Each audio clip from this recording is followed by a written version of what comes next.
everyone, it's Miss Mayfield, and I'm here to read Chapter 7 of The Chocolate Touch. If you're following along in your book, it's on page 72. All right, boys and girls, Miss Flinchel said, it is almost time for lunch. Clear up your things. Paint pots securely closed, brushes washed, paintings unpinned and laid out to dry, drawing board stacked against the wall. Ah, there's the bell. Front row first. Timothy leading, then Robin, in single file. Go. John alone walked slowly in the throng, hurrying along the corridors to the school cafeteria. The school was proud of the cafeteria and the food served in it. The room was spacious and bright, with windows all the way along one side overlooking the playground and the playing fields beyond.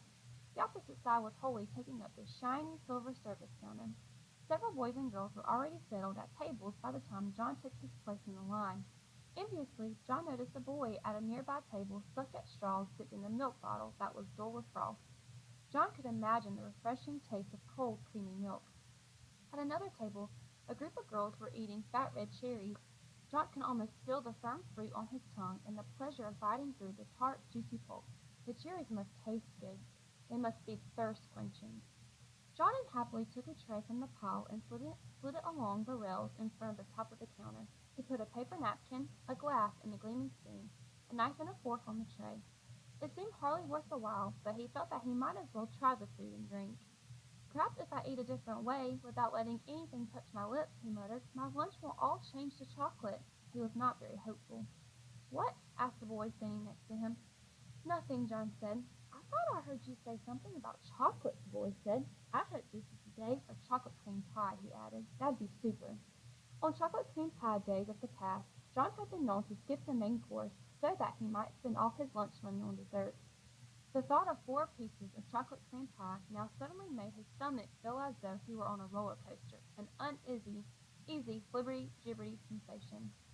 John shuddered. Okay, he commented, wrinkling up his nose. The other boy shrugged his shoulders and started to choose his meal. John took a plate of cold chicken and ham, potato chips, and a crisp, moist lettuce and tomato salad.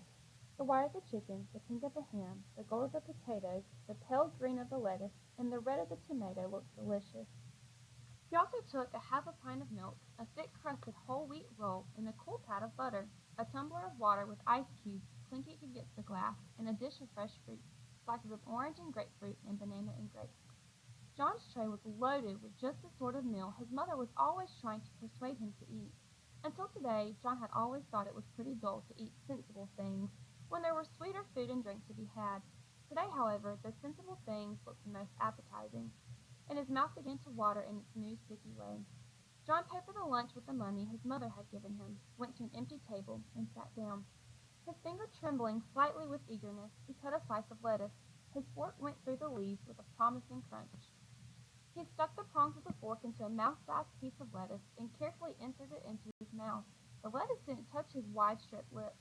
John's teeth came together in crisp layers of sweet chocolate. He took a small piece of potato chip, tilted back his head until he was looking straight up at the ceiling, and dropped the morsel straight down into his throat. He felt it go down, a sharp fragment of sweet chocolate. He tried the milk, the ice water, the fruit. Every solid and liquid that he sampled was transformed as soon as it entered his mouth. Then he became aware of a shocking novelty that he hadn't noticed at breakfast. At the rim of each glass there was a small semicircle of opaque brown. The bowl of his spoon and the prongs of his fork had become brown. As John watched, horrified, the areas of magic chocolate slowly spread until at last the glasses and cutlery were all solid chocolate. The trouble was unquestionably growing worse. John's scalp tightened with fear. What am I going to do? He asked himself miserably. Oh dear, what is going to happen to me? Leaving his tray of chocolate food and drinking utensils, John stumbled away from the cafeteria and out to the playground. Thanks for watching.